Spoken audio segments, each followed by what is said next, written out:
为什么说我们单板进阶过程讲究的人肩和板合一，但到进阶小回转的时候却成为你进阶最大的阻碍呢？为什么说开放式站姿能把你小回转带到完全不一样的体验呢？它能让你做到上下半身的分离，在保持上半身稳定的看向前方，有更良好的视野的同时，完全解放下半身和雪板的束缚，极大的增加你的灵活度，让你的弯形更小、更精确、更容易控制。那么这是怎么做到的呢？今天我们再来看一下小回转的闭合和开放式站姿的区别。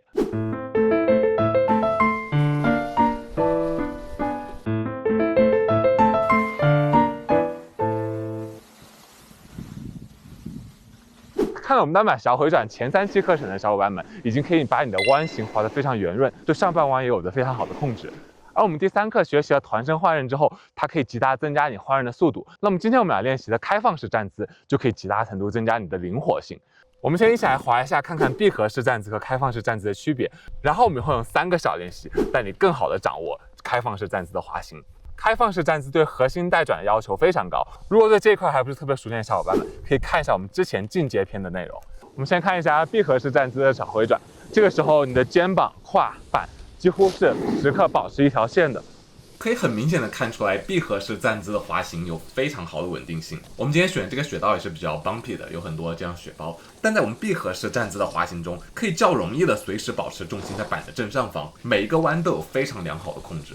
但是呢，闭合式站姿有非常大的局限性，因为你的肩膀、胯和板需要一起旋转，你会较少的用核心发力，而会更多的用整个身体一起旋转，在转弯的速度和灵活性上，就远远不及开放式站姿的滑行了。那么开放式站姿讲的就是一个分离的上下半身了。这个时候我们上半身会一直向前方打开，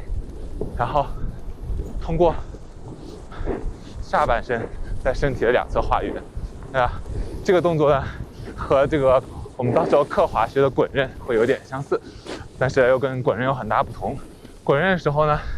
你依然两侧是立刃的，但这一次呢，你在立刃的同时是会向侧面以及坡下搓雪。你会看到在开放式的站姿中，我的上半身会几乎一直面对坡下，然后通过核心带着下半身在左右来回的转动。我们在开放式站姿的时候，其实也更容易用到我们上一课讲的这个团身换刃，两个加在一起，就会让你的换刃变得无比的灵活。这样的话还是有点累的。接下来坡度有点低了，我们就不减速了，直接滑过这一段再看。好，那我们看了开放和闭合站姿滑行的区别，接下来就用这3个小练习，让我们能更好的掌握开放式站姿的小回转吧。在开放式的站姿过程中，你要把身体向前方打开，你的胯也会略微的向前方打开，但这个时候呢，就会强迫你把重心压得低一点，因为只有当你膝盖压低的时候，你才可以更容易的向前方旋转，而你站直的时候，你的身体就会变成一块，这个时候再往这边转，其实非常难转的，你的胯会被锁在这个位置，所以我们就要把重心压低。你看，这个时候一下子身体就转到前方来了。我现在用的是比较平衡的8字的站姿，就前后都是正负15度。但在这种情况下，我依然是可以把胯通过把重心压低，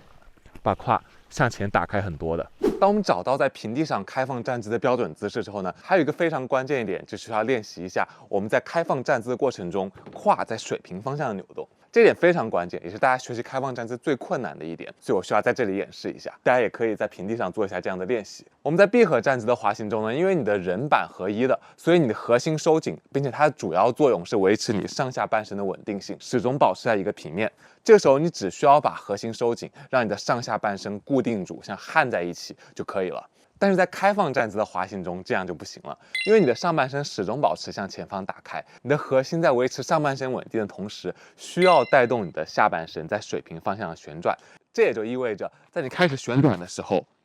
你的上下半身会在你的核心，也是胯这个地方分离，下半身朝向侧面，而上半身依然向前方。当你开始转向的时候，你的下半身又会和上半身到同样的位置，然后换到前刃的时候，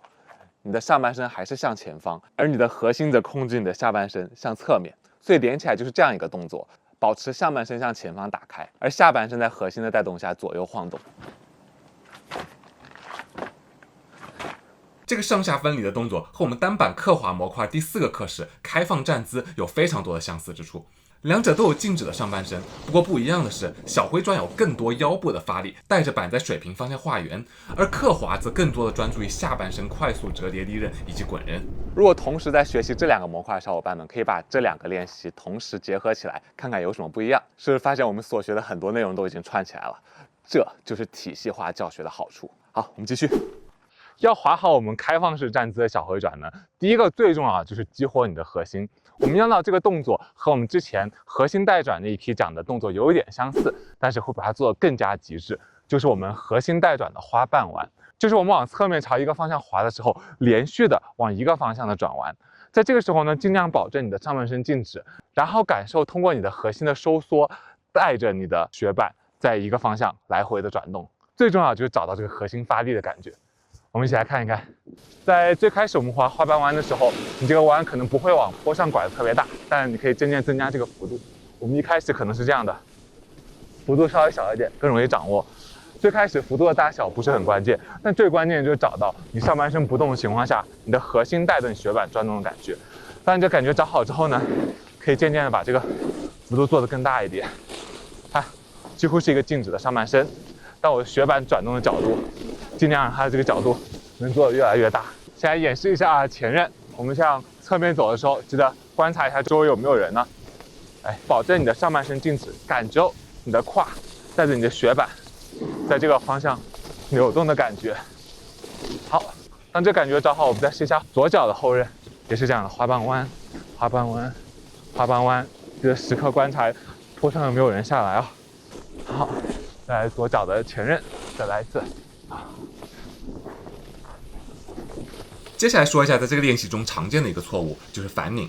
很多小伙伴们在第一次练习上半身静止的时候，因为核心发力不够，就会经常在转动的那个瞬间，通过上下半身往相反的方向扭动来代偿你核心的发力。这样既容易打破上下半身的平衡，让滑行变得不稳定，也违背了我们这个练习的初衷。我们的目的是激活你的核心，找到像转呼啦圈一样发力的感觉。所以如果你发现自己在反拧，就让自己的花瓣弯幅度小一点，慢慢找到核心发力的感觉，再逐渐增加转弯的幅度。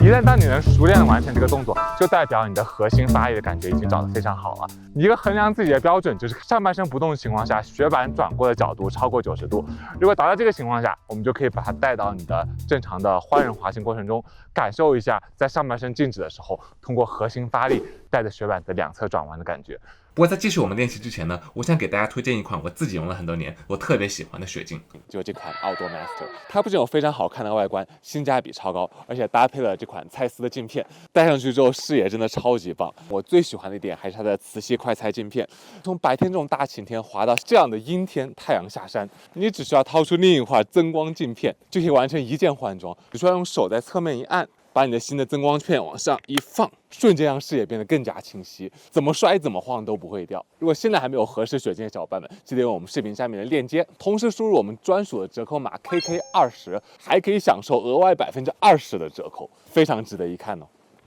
我们这里要做的一个练习就是拿相框。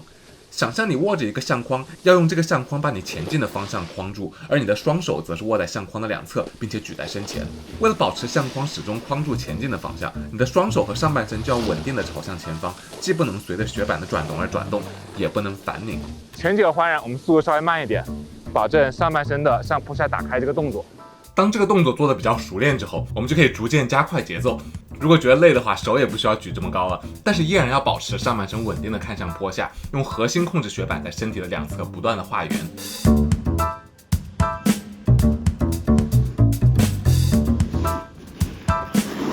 好，最后我们来找一个这种相对容易一点的雪道，把开放式站姿的小回转和我们的团身换刃结合起来。首先把上半身向坡下打开，然后膝盖弯下来，开始准备团身换刃。对。感觉每次换刃的时候是把腿踢出去的，只要我们把动作做好了，滑行的稳定度其实是很高的。这个动作和我们的滚刃也是有一点像，但是有很大的不一样。在滚刃中，你每次换刃之后是持续走刃，而在团身换刃的小回转中，我们甚至横过来之后，雪板还是持续的在水平方向旋转，会有很多的脱雪。只不过这个脱雪它不是换到最后往前搓那一下，而是在换的过程中持续的往侧面推雪。好，换一个左脚在前试一下。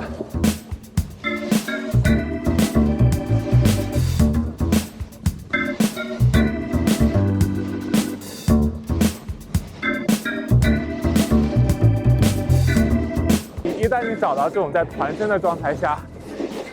开放站姿，然后不同旋转胯的感觉，你就可以把你的